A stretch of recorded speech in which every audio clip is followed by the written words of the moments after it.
దేవుని పిల్లలైన వారందరికీ క్రీస్తు పేరు శుభాభివందనాలండి. మరి వైస్ ప్రిన్సిపల్ గారైన తమ్ముడికి కూడా వందనాలు.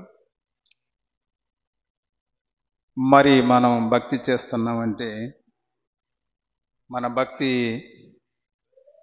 పరలోకం వెళ్ళాలని, అంతేనా? ఇంకేమన్నా ఆశీర్వాదాల కోసం వచ్చారా? భక్తి పరలోకం వెళ్ళటానికి, మన ప్రయాస పరలోక, ఈ ప్రయాస వ్యర్థము కాదని ఎరిగి ఫిలిప్పీ పత్రికలో రాయించాడు. అలా భక్తులైన వారందరూ, దావీదు మహారాజు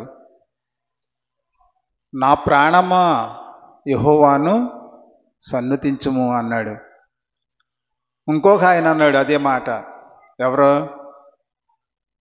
నా ప్రాణముతో ప్రాణమా అని చెబుతూ అనేక సంవత్సరములకు విస్తారమైన ఆస్తి సమకూర్చాను, పంట ఉంది, ఆస్తి ఉంది, తినము త్రాగము సుఖించుము అన్నాడు.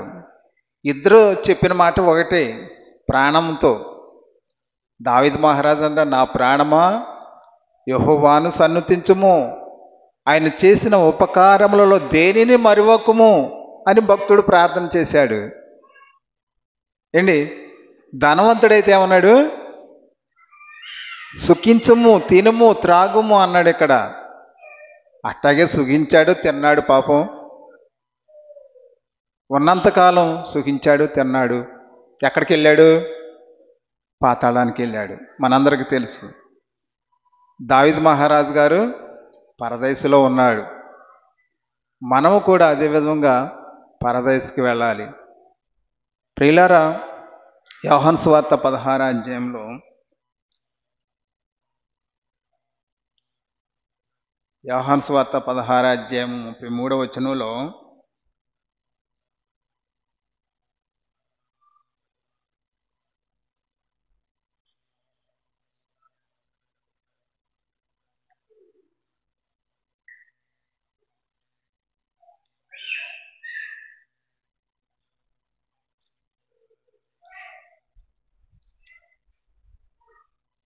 నా యందు మీకు సమాధానము కలుగునట్లు ఈ మాటలు మీతో చెప్పుచున్నాను. ఈ లోకములో మీకు శ్రమ కలుగును, అయినను ధైర్యము తెచ్చుకొనుడి, నేను లోకమును జయించి ఉన్నాను. మీరు కూడా లోకాన్ని జయించండి. లోకములో మీకు శ్రమ. ఏంటి? దేవుని నమ్ముకున్నందుకు ఏదో ఆశీర్వాదాలు వస్తాయని అనుకుంటున్నాం. ఈ లోకంలో బాధలు పోతాయని అనుకుంటున్నాం. ఈ లోకంలో ఏదో కలిసి రావాలి దేవుని నమ్ముకుంటే అనుకుంటున్నాం. మనం దేవుని మాట ఏమన్నాడంటే మీకు శ్రమ కలుగును. మీకు శ్రమ. లోకంలో నన్ను నమ్ముకున్నందుకు ఈ లోకంలో ఎన్నో చూపిస్తున్నారు, ఎన్నో ఆశలు చూపిస్తున్నారు. విశ్వాసులైన వారికి, సంఘంలో ఉన్న వారికి ఎన్నో ఆశలండి. ఈ లోకంలో ఆశలను బట్టి వస్తున్నారు కొంతమంది గుడికి. మనమైతే శ్రమ అనుభవించి పరలోకం వెళ్ళాలి. శ్రమ లేనిదే పరలోకం లేదని, శ్రమలు అనుభవించి పరలోకం వెళ్ళాలని మరి దేవుడు చెప్పాడు. హెబ్రీ పత్రిక 11వ అధ్యాయం 24వ వచనంలో, హెబ్రీ పత్రిక 11వ అధ్యాయము 24వ వచనం, మోషే పెద్దవాడైనప్పుడు విశ్వాసమును బట్టి ఐగుప్తు ధనము కంటే క్రీస్తు విషయమైన నింద గొప్ప భాగ్యమని ఎంచుకొని అల్పకాల పాప భోగం అనుభవించుట కంటే దేవుని ప్రజలతో శ్రమ అనుభవించుట మేలని. దేవుని ప్రజలతో శ్రమ అనుభవిస్తే ఎక్కడికెళ్తాడు? పరదేశికి వెళ్తాడని అతనికి తెలుసు. మోషే గారికి తెలుసండి. ఇది పాపం, ఐగుప్తు ధనము క్రీస్తు విషయమైన నింద, క్రీస్తుని నమ్ముకుంటే నిందలు వస్తాయి, క్రీస్తుని నమ్ముకుంటే శ్రమలు వస్తాయి. అయినా బాధ లేదనుకున్నాడు మోషే గారు. అవి అనుభవిస్తే నేను పరలోకం వెళ్తాను, నిత్య జీవానికి వెళ్తానని ఆశపడ్డాడు. అందుకే ఐగుప్తు రాజుగా ఉండాలని ఆశపడలేదండి. ఐగుప్తు ధనాన్ని ప్రేమించి రాజుగా ఉండాలని అనుకోలేదు. శ్రమ అనుభవించడం, దేవుని ప్రజలతో శ్రమ అనుభవించటం మేలని. ఇప్పుడు కూడా అనేక మంది భక్తులు కూడా శ్రమ పడుతూ ఎన్నో సేవలు చేసేవారు ఉన్నారు. కార్లు తిరిగే వాళ్ళు చాలామంది ఉన్నారు అనుకోండి, ఏసీల్లో ఉండేవాళ్ళు చాలామంది ఉన్నారు అనుకోండి. శ్రమ పడుతూ దేవుని సేవ చేసే వాళ్ళు ఉన్నారు. అలాగే మోషే కూడా అదే అనుకున్నాడు, దేవుని ప్రజలతో శ్రమ అనిపించటం మేలు, శ్రమ అనిపించితే మేలు అనుకున్నాడు. మనం క్రీస్తుని నమ్ముకుంటే ఏదో మేలు కలగాలని మనం అనుకుంటున్నాం. క్రీస్తుని నమ్ముకుంటే శ్రమలో రావాలని అనుకుంటామా? అనుకోమండి. అలా నేర్పించేశారు. మనం మధ్య శ్రమ అనుభవిస్తేనే పరలోకం అని వీళ్ళు ఒక్కడే చెప్పారు సుందర్రావు గారు. శ్రమ అనుభవించిన పర్వాలేదు ఈ లోకంలో. ఎక్కడికి వెళ్ళాలని? పరదేశికి వెళ్ళాలని. ప్రియులారా, అలా మోషే గారు కూడా అలాగే అనుకున్నాడు. మరి కీర్తన గ్రంథము 119వ అధ్యాయము 67వ వచనంలో, కీర్తన గ్రంథము 119వ అధ్యాయము 67వ వచనం,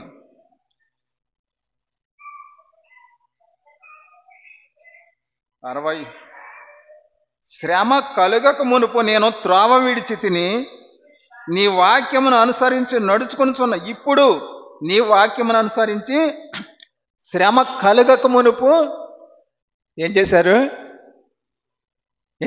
శ్రమ కలుగ మునుపు ఏం చేశాడు?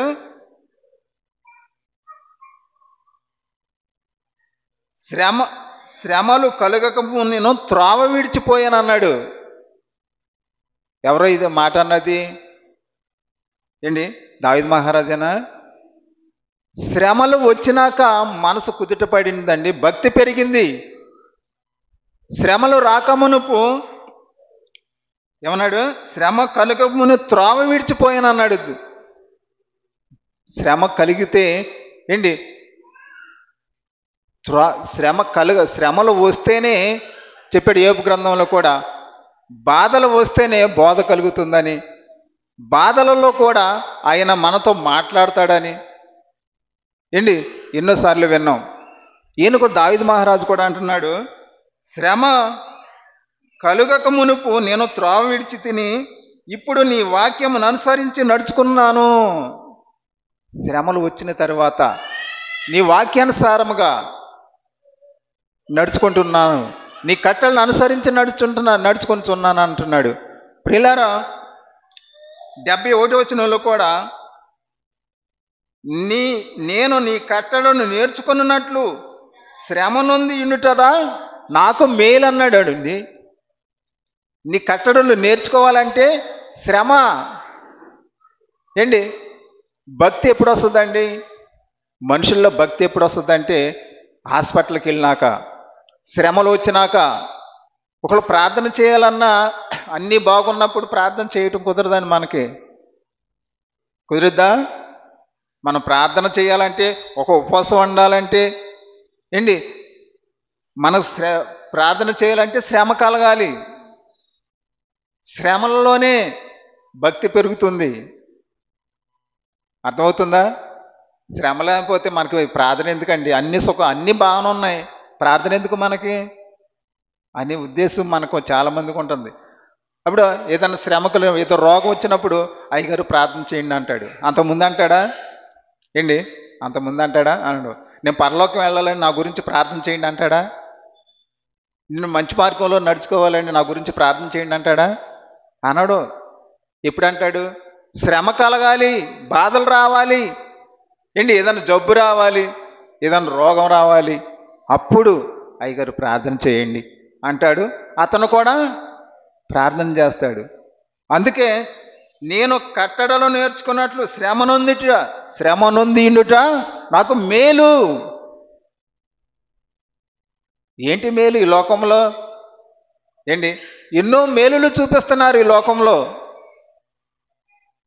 అపొస్తలుగా కొరింథీ పత్రిక 15:19 ప్రకారం ఈ లోకము ఈ జీవిత కాలం మట్టికే ఏదో మేలు కలగాలని దేవుని నమ్ముకోకూడదని చెప్పాడు అక్కడ. ఈ జీవిత కాలంలో ఎన్నో శ్రమలు అనుభవించి పరలోకం వెళ్ళాలని అనేక మంది భక్తులు మత్తయి సువార్త కానుంచి ప్రకటన గ్రంథం వరకు అనేక మంది భక్తులు శ్రమ పడకుండా పరలోకం వెళ్ళలేదండి వాళ్ళందరూ. ఈ లోకంలో ఎన్నో బాధలు అనిపించాడు పౌలు గారు. ఎన్నో బాధలు అపొస్తల కార్యాలు చదివితే బాధలు చదువుతూ ఉంటే ఎన్ని బాధలు పడ్డాడు, ఎన్ని శ్రమలు అనిపించాడు. అప్పుడున్న పరిసయ్యులు, సద్దుకాయులు, శాస్త్రులు వాళ్ళ గురించి ఎన్నో బాధలు పడ్డాడండి పౌలు గారు. ప్రియులారా, శ్రమ లేకుండా పరలోకం వెళ్ళలేదు. కీర్తన గ్రంథము 1 రాజులు 8:35 1 రాజులు 8:35 1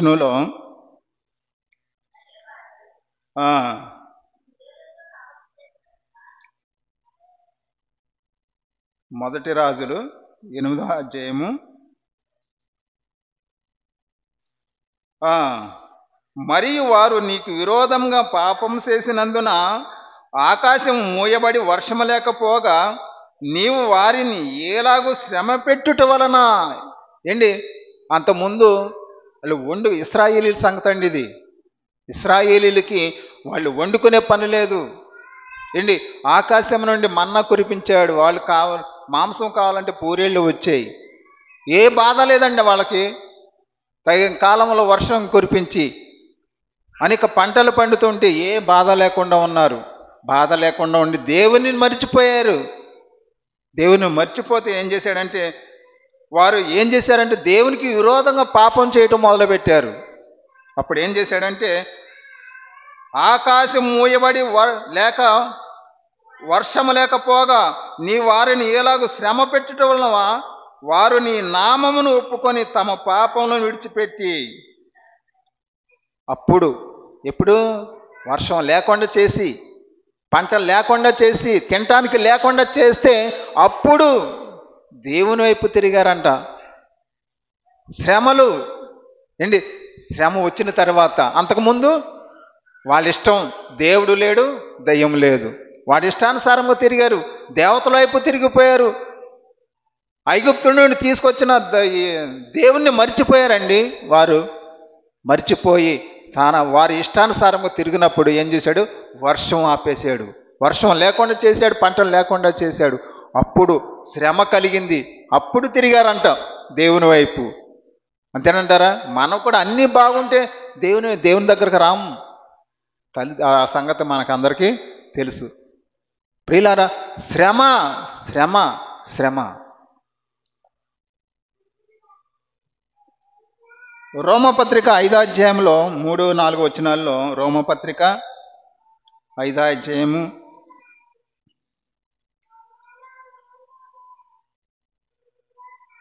రోమపత్రిక 5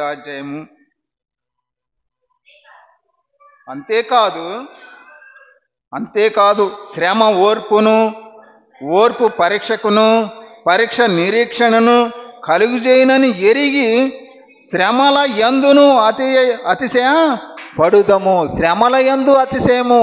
శ్రమ శ్రమ ఏం చేస్తుందంట? శ్రమ ఓర్పును కలిగిస్తుందంట అండి. శ్రమ పరీక్ష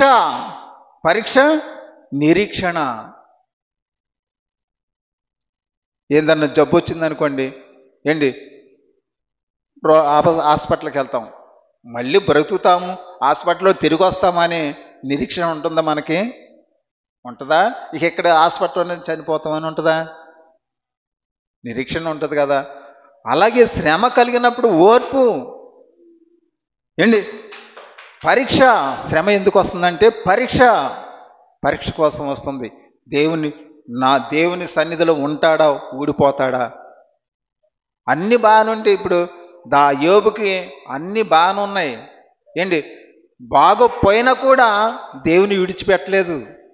విడిచిపెట్టాడా? ఎన్ని శ్రమలు వచ్చినా సరే విడిచిపెట్టలేదు. ప్రియులారా, అట్లాగే మనము కూడా శ్రమ యందు ఓర్పు, నిరీక్షణ, శ్రమల్లో ఇవన్నీ రావాలి మనకి. వీటి కోసమే శ్రమలు కలిగించేది. ఏంటి?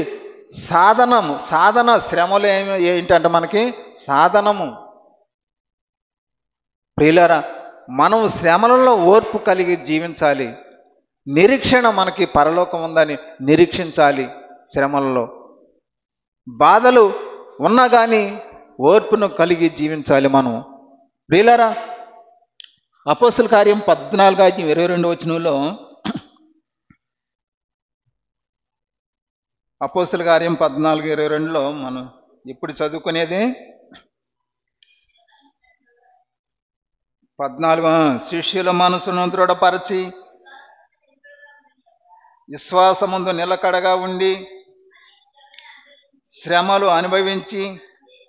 అనేక శ్రమలు అనుభవించి మనము దేవుని రాజ్యములో అనేక శ్రమలు అనుభవించి శిష్యుల మనసులు ఎందుకు దృఢపరిచాడు పౌలు గారు? అప్పుడు ఎన్నో శ్రమలు వచ్చినాయండి. వాళ్ళ మనసు చెడిపోతుందేమని, దేవుని నమ్ముకుంటే ఇన్ని శ్రమలు వచ్చినాయని, దేవుని నుండి విడిపోతారేమని, వెళ్ళిపోతారేమని పౌలు గారు శిష్యుల మనసును దృఢపరిచి, అయ్యా శ్రమలు వస్తాయి, మన పరలోకం వెళ్ళాలి, శ్రమలు వస్తాయి, ఈ లోకంలో శ్రమ అనేక మంది శ్రమలు అనుభవించారు. యేసుక్రీస్తు వారు కూడా శ్రమ అనుభవించాడు. యేసుక్రీస్తు వారు శ్రమ అనుభవించి అక్కడికి వెళ్ళాడు. ఆయన కూడా దేవుని కుడిపార్శ్వమున పరలోకంలో కూర్చున్నాడు. మనము కూడా అనే శిష్యులు, అందుకే చెదిరిపోతారేమో అనే శిష్యులను ఏం చేశాడు? దృఢపరచి, దేవుని మాటల చేత దృఢపరచి, ఆయన మాటలు చెప్పి అనేక మంది నిలబెట్టి అనేక శ్రమలు అనిపించాలయ్యా. శ్రమలు లేనిదే పరలోకం లేదు, శ్రమ పడి పరలోకం వెళ్ళాలి అనేక మాటలు చెప్పి వాళ్ళని దృఢపరిచాడు. అందుకే మనకు కూడా ఈ గ్రంథంలో రాయబడిన ప్రకారం మనము కూడా అనేక శ్రమలు వస్తాయి. భక్తులైన వారే శ్రమ అనుభవించారు, శ్రమ అనుభవించే పరలోకం వెళ్ళారు, పరదేశకు వెళ్ళారు. మనం కూడా దేవుని కోసం, మన కోసం కాదండి, ఈ లోకంలో ఉన్న వాటి కోసం కాదు మనం శ్రమ పడేది, దేవుని నిమిత్తం శ్రమ. ప్రియులారా, హెబ్రీ పత్రిక 12వ రాయబడిన ప్రకారము, హెబ్రీ పత్రిక 12వ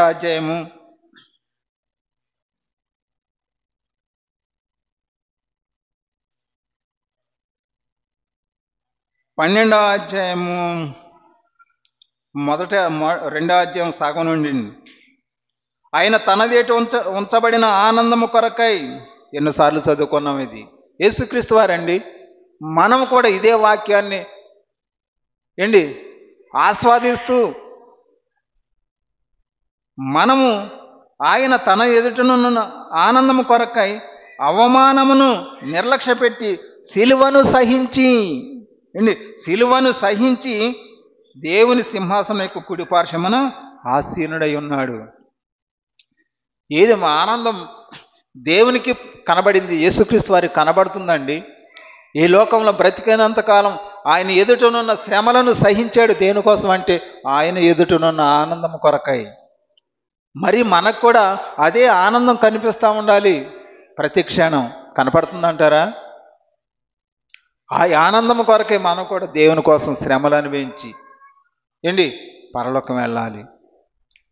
యేసుక్రీస్తు వారంతటోడే మన కోసం ఎన్నో శ్రమలు అనుభవించాడు. మన ముందున్న భక్తులందరూ కూడా అనేక శ్రమలు అనుభవించారు. మనం కూడా శ్రమపడి అపోస్తల కార్యంలో చదువుకున్నాం కదా, శ్రమ లేనిదే పరలోకం లేదు. ఇది రాసి పెట్టుకోండి. నువ్వేదో దేనికోసం వస్తున్నావేమో దేవుని దగ్గరికి, నువ్వు ఈ లోకంలో దేవుని దగ్గరకు వచ్చి ఏది సంపాదించుకున్నా ఈ లోకంలో దేవుని కోసం ఏది సంపాదించుకున్నా దేవుని దగ్గరకు వచ్చి ఆఖరికి నువ్వు శ్రమ లేనిదే పరలోకం లేదు, నీకు శ్రమ లేనిదే పరలోకం లేదు. ప్రియులారా, ఇది దృఢంగా మనసున పెట్టుకోండి. దేవుని కోసం శ్రమపడి మరి మనం పూర్వీకులందరూ భక్తులందరూ మరి శ్రమపడే పరదేశంలో ఉన్నారని ప్రకటన గ్రంథంలో రాసిన ప్రకారం అదొక మాట చదువుకొని ముగించుకుందాం. ప్రకటన గ్రంథం 7వ అధ్యాయం 13వ వచనంలో, ప్రకటన గ్రంథం 7వ అధ్యాయం 13వ వచనం, పెద్దలలో ఒకడు తెల్లని వస్త్రములు ధరించుకొని ఉన్న వీరెవరు, ఎక్కడ నుండి వచ్చిరని నన్ను అడిగాను. అందుకు నేను, అయ్యా నీకే తెలియననగా అతడు ఈలాగు నాతో చెప్పాను, వీరు మహాశ్రమల నుండి వచ్చిన వారు. ఎక్కడి నుండి వచ్చిన వారు? వీళ్ళు నన్ను నమ్ముకొని ఎన్నో భోగభాగ్యాలు అనుభవించి ఎన్నో దీవెనలు తీసుకొని ఏంటి లోకంలో బ్రతికి వచ్చారన్నాడా? ఏమన్నాడండి ఇక్కడ? వీళ్ళు మహాశ్రమల నుండి వచ్చిన వారు, మహాశ్రమల నుండి వచ్చిన వారు. మరి మన గురించి కూడా దేవుడు అలాగే చెప్పే విధంగా మనం బ్రతుకు ఉండాలని కోరుకుంటూ ఈ మాటలు ముగిస్తున్నాను.